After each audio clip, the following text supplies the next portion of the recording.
Bugünkü gün bu məhsulu konkret yığmırlar. Deyirlər ki, get başqa yerdən yığ, başqa şirkət yığsın. Kanal 21-ə müraciət edən Laçın rayonuna məcburi köçkün olan, hazırda Ağcabədi rayonunda məskunlaşan Əliyev Hünər və Abbasov Altay Azərpambıq Açıq Səhmdar Cəmiyyətindən şikayətçi olduqlarını bildiriblər. Onların sözlərinə görə Azərpambıq Açıq Səhmdar Cəmiyyəti ilə bağlanmış müqavilə əsasında 37 hektar ərazidə pambıq əkilib və mövsüm ərzində sahə tam şəkildə becərilib. Lakin iddia olunur ki, məhsul yığım vaxtı çatmasına baxmayaraq şirkət tərəfindən pambığı yığılmayıb və sahədə qalıb. Şikayətçilər bildirirlər ki, pambığın yığılmaması nəticəsində məhsul tələf olmaq təhlükəsi ilə üz-üzə qalıb. Çəkilən xərclər isə tamamilə onların üzərində qalıb. Dəfələrlə şirkətə müraciət etsələr də məsələ ilə bağlı konkret addım atılmayıb. Əliyev Hünər və Abbasov Altay yaranmış vəziyyətin onlara ağır maddi duruma saldığını deyir və aidiyyəti dövlət qurumlarına müraciət edərək məsələnin araşdırılmasını, eləcə də hüquqlarının qorunmasını xahiş edirlər. Ətraflı vətəndaşların öz dilindən dinləyək. Hörmətli izləyicilər, gördüyünüz kimi hal-hazırda biz Ağcabədi rayon Ağgöl ərazisindəyik. Dəyərli izləyicilər, bura gəlməyimizin məqsədi budur ki, Laçın rayon vətəndaşı Əliyev Hünər bizə müraciət edib ki, 40 hektardan çox pambıq əkmişəm, müqavilə bağlamışam Azər-MMC ilə. Hansı ki, gördüyünüz kimi dəyərli izləyicilər, məhsul batır. Niyə Azər-MMC bu məhsulu yığmır? İndi vətəndaşın dilindən eşitək. Dəyərli izləyicilər, həqiqətən də görürsünüz ki, ağ qızıldır. Yəni Cənab Prezident deyir ki, iş yeri açılsın. Burada yüzlərlə ailə dolanır, əkindir. Gördüyünüz kimi var, qalıb məhsul yerdə, yağışın, küləyin qabağında. Bir dənə zəhmət olmasa keçək, vətəndaş öz dilindən desin nə var deyir. Mən Əliyev Hünər Altayoğlu. Laçın rayon Damlabaş kənd sakini. Hal-hazırda Ağcabədidə yaşayırıq. Ağcabədi rayonda Azərpambıq MMC ilə bağladığımız müqavilə əsasında 40 hektara yaxın pambıq əkmişik. Pambığımız, məhsulumuz qalıb yerdə. Kombayn vermirlər bizə yığmağa məqsədli şəkildə. Nədir məqsəd? Məqsəd odur ki, 50 tona yaxın yığıb vermişik. İndi yerdə qalanda yığıb verməliyik ki, bizim orada subsidiya düşür. Subsidiyamızı versinlər. Onlar da incə kombayn vermirlər ki, subsidiyanı batsınlar. Nə qədər subsidiya verməlidirlər sizə? Bizə hardasa 10 minə yaxın. Buradan da 100-ə yaxın ailə dolanıb. İş yeridir. Cənab Prezidentimizin fərmanı var ki, iş yeri açılsın. İndi onlar da bizi bu işdən elə bir ki, aralamaq istəyirlər. Hər il biz pambıq əkirik. Yüzlərlə ailə gəlir, dolanır. Su var, alaqçısı var, traktorisi var. İndi də bax, gəlmişik bugünkü bu vəziyyətə imkan vermirlər. Pambığı kombayn vermirlər ki, yığaq götürək. Neçə hektar pambıq əkmişsiniz? 40 hektara yaxın. Hal-hazırda da qalıb burada yağışın çaxlarının altında məhv olur. Tökülür yerə töküləni də yığmaq mümkün deyil. Çox çətin vəziyyətdir. Cənab Prezidentdən xahiş edilir ki, bizə bir köməklik eləsin.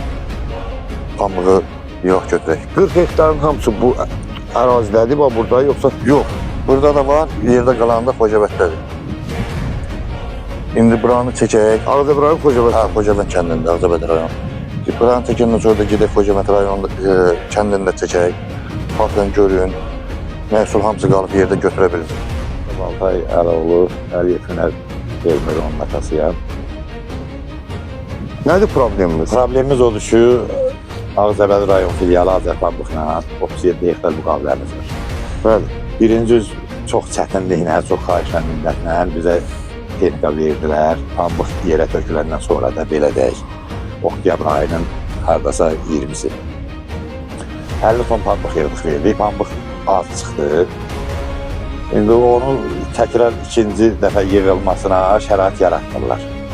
Bizə çox ziyanlıq dəyər bu. Niyə? Məqsəd nədir? Məqsəd odur ki, qərəzçilik eləyirlər. Qərəzçilik eləyirlər, bizi çox müqavilənin şərtlərində, yəni bizə çox ziyanlar dəydi, əvvəlcə çox vədlər verdilər. Bizim çox yerlərimiz salyarka ilə, su ilə su içir, onu vermədilər. İşçilərin pulunu təmin edəməyi götürmüşlər, cüzi pul verdilər. Burada yəni 100-ə yaxın ailə işləyib. Gəliblər, bu 6 hektar böyük. Burada yəni nə qədər işçilər işlətmişik, suçular işləyib. İndi bugünkü gündə bizə qərəzçilik eləyirlər. Yəni bizim orada həm subsidiyamız var, o faiz aşağı düşəndə dövlət tərəfindən o subsidiya təsdiqlənmir və bu qədər də sahələrimiz qalıb belə pambıq hamısı tökülür gördüyümüz kimi yerə. Yəni bu vəziyyətlərdir pambıq. İndi xahiş edirik Cənab Prezidentdən, rayon rəhbərindən bizə köməkləri olunsun, bizə Yəni bu pambığı, bu qızıl, ağ qızıldır. Onun yanı belə əziyyət çəkilir, xərc çəkilir. Onun hektarına 3000-ə yaxın nağdı pul xərclənir. Yəni onlar bizə baha dərmanlar verir, hamı kimi biz də dözmüşük. Məsələn, 20 manat olan dərmanı 40 manata verirlər, gübrələr, filan, toxum hamısı baha qiymətə alınır. Bugünkü gün bu məhsulu konkret yığmırlar. Deyirlər ki, get başqa yerdən yığ, başqa şirkət yığsın. Yəni bu da elə bir şeydir ki, müqavilə iləndir. Hamısı CTS texnikalardır. Kimə deyirsən ki, pambığı yığ, yəni onun mümkün olan şey deyil də. O görünür ki, hansı zavodun, hansı məntəqənin texnikası öz yerin yığmalıdır.